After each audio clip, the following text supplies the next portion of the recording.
beliau Imam Ibnu Taimiyah dan pengikutnya itu melihat segerombolan pasukan Mongol yang mabuk-mabukan, minum khamar gitu.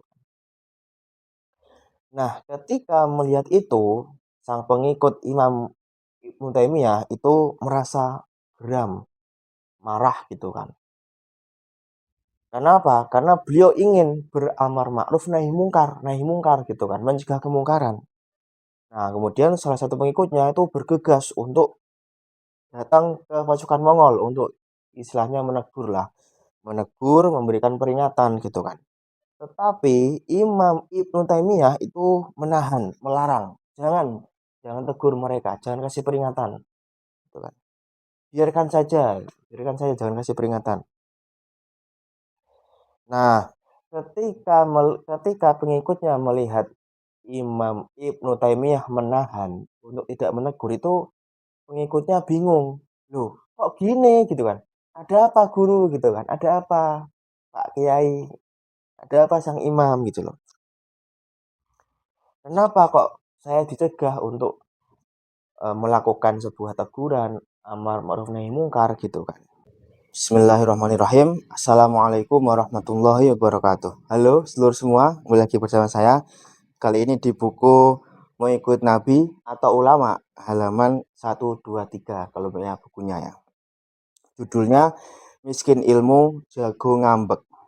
Dalam kitabnya I'lamul Muwaqqi'in juz 3 halaman 13, Imam Ibnul Qayyim Al-Jauziyah yang wafat tahun 751 Hijriah menceritakan kisah gurunya yaitu Imam Ibnu Taimiyah yang wafat tahun 728 Hijriah. Ketika beliau dan para pengikutnya melihat segerombolan pasukan Mongol yang mabuk-mabukan minum khamr. Melihat kejadian itu, para pengikut sang imam geram dan marah sekali. Dan sebagai bentuk amro bil ma'ruf wa nahyu anil mungkar, salah satu pengikutnya bergegas untuk memberikan peringatan kepada pasukan Mongol itu. Tapi anehnya, ia malah ditahan dan oleh Imam Ibnu Taimiyah sendiri. Dan beliau melarang salah satu pengikutnya itu untuk mencegah pasukan Mongol minum khamr. Melihat apa yang dilakukan oleh Imam Ibnu Taimiyah, para pengikutnya heran dan kebingungan. Kenapa sang imam membiarkan mereka meminum khamr tanpa mencegahnya? Kenapa juga sang imam mencegah salah satu pengikutnya yang ingin mencegah kemungkaran tersebut? Kemudian Imam Ibnu Taimiyah berkata, Innama haramallahu al-khamra li'annaha tasuddu an dzikrillah wa anis shalah. Wa haula yasudduhum al-khamru an qatlin nufus wa sab'il dzurriyyah wa akhdil amwal fada'hum. Allah mengharamkan khamr karena ia mencegah seseorang dari berzikir kepadanya dan dari sholat juga. Dan mereka ini pasukan Mongol, khamr mencegah mereka dari membunuh orang-orang dan memenjarakan keturunannya serta merampas harta mereka. Maka biarkan saja mereka seperti itu. Akhirnya para pengikutnya paham. Yang awalnya geram dan marah sekali, sejenak mulai merunduk mengerti bahwa sang imam sedang mengajarkan fikih dakwah kepada mereka. Sang imam sedang mempraktikkan bagaimana caranya berdakwah ketika melihat ada kemungkaran terjadi di depan mata. Mencegah kemungkaran dengan tidak menimbulkan kemungkaran baru.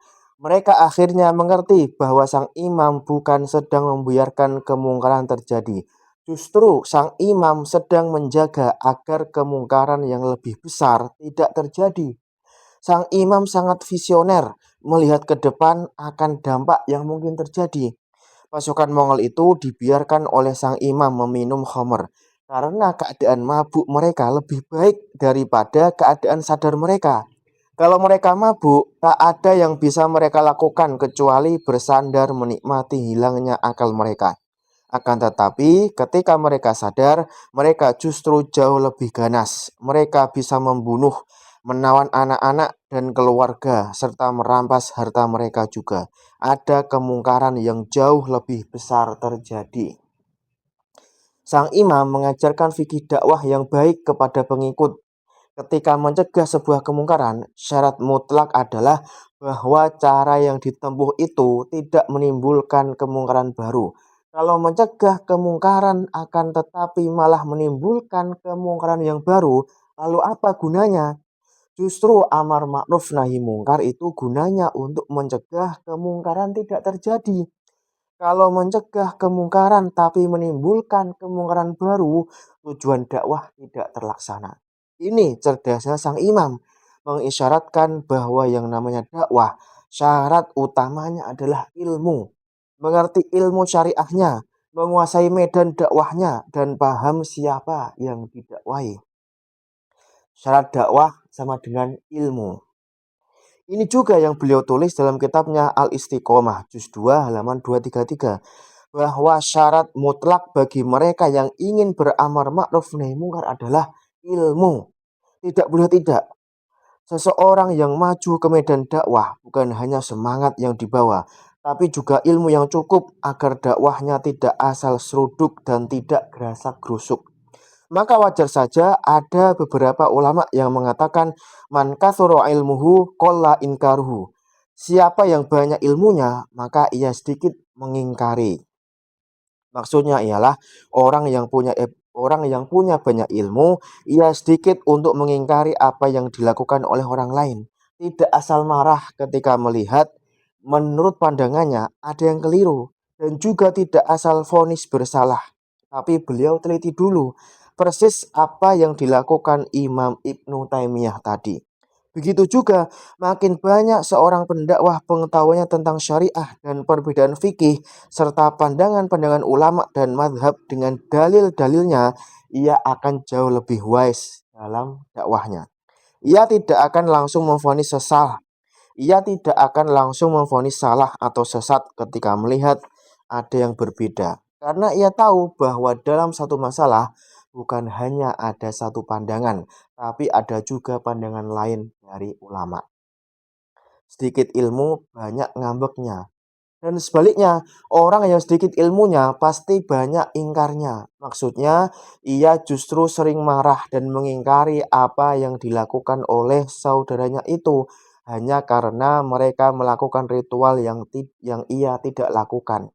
Bahkan tidak jarang dengan beraninya mereka memvonis orang lain sesat dan salah serta keliru. Padahal masalahnya adalah masalah yang masih dalam perdebatan ulama. Akhirnya, karena hanya punya ilmu satu-satunya dari guru yang satu dan tak mau menimba serta memikul ilmu dari yang dan tak mau menimba serta memikul ilmu dari guru yang berbeda, tertanam dalam diri bahwa kebenaran hanya pada dirinya. Jadilah ia pendakwah yang sering marah dan susah bergaul. Hari-harinya hanya diisi oleh kemarahan dan menyalahkan. Persis anak kecil yang sedang ngambek, dari kata ambek-ambekan yang dalam bahasa Indonesia artinya suka marah. Anak kecil yang sedang ngambek tidak ada yang ia lakukan kecuali menyalahkan semua orang yang tidak ikut sejalan dengan dia. Orang tua, kakak, dan adiknya semua dipaksa ikut dengannya karena sedang ngambek. Ngambeknya tidak akan selesai kecuali semua mengikuti aturannya. Pokoknya yang benar itu hanya ia seorang. Begitu anak kecil yang ngambek, maka tidak jauh beda jika ada pendakwah yang kerjaannya hanya marah dan menyalahkan. Itu seperti anak kecil yang suka ngambek. Meyakini bahwa sholat subuh itu pakai kunut, ketika melihat ada yang tidak kunut, ia marah lalu ngambek. Tidak jauh beda dengan yang meyakini tidak ada kunut. Melihat ada yang kunut, akhirnya ngambek malah bikin masjid baru yang tidak ada kunutnya. Yang ia tahu bahwa puasa 6 hari Syawal itu sunnah, tapi ketika mendengar ada yang mengatakan itu makruh, ia langsung marah dan mengatakan itu salah, ngambek. Padahal pendapat puasa 6 hari Syawal itu pandangan mazhab Al-Malikiyah dan Al-Hanafiyah. Sudah paten tertancap dalam jiwanya bahwa yang namanya sholat Jumat itu mulainya setelah masuk waktu zuhur. Ketika melihat ada yang azan Jumat sebelum masuk waktu zuhur, ia ngambek dan marah sejadi-jadinya serta mengumpat yang berbeda. Padahal dalam mazhab Al-Hanabilah tidak disyaratkan sholat Jumat harus di waktu zuhur. boleh sebelumnya.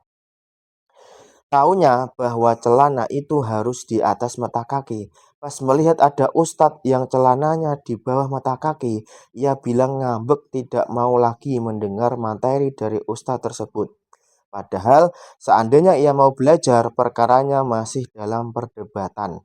Bahkan pendapat empat mazhab secara resmi tidak ada yang mewajibkan harus di atas mata kaki. Yang diyakini bahwa muslim itu harus berjenggot. Ketika melihat ada imam sholat atau ustadz yang tidak berjenggot atau terlihat mencukur jenggot, dengan mudah ia menyalahkan dan akhirnya ngambek. Tidak mau sholat di belakang imam yang mencukur jenggotnya. Padahal kalau mau belajar, ia akan mengerti perkara jenggotnya sendiri. Jadi agar dakwahnya tepat dan diterima, syarat mutlak seperti yang dijelaskan oleh Imam Ibnu Taimiyah adalah ilmu yang cukup. Makin banyak ilmu, makin banyak tahu. Makin banyak tahu, jadi tidak mudah menuduh. Membuka cakrawala syariah serta tidak stuck hanya pada satu pandangan. Itu juga agar tidak menjadi pendakwah yang ngambekan.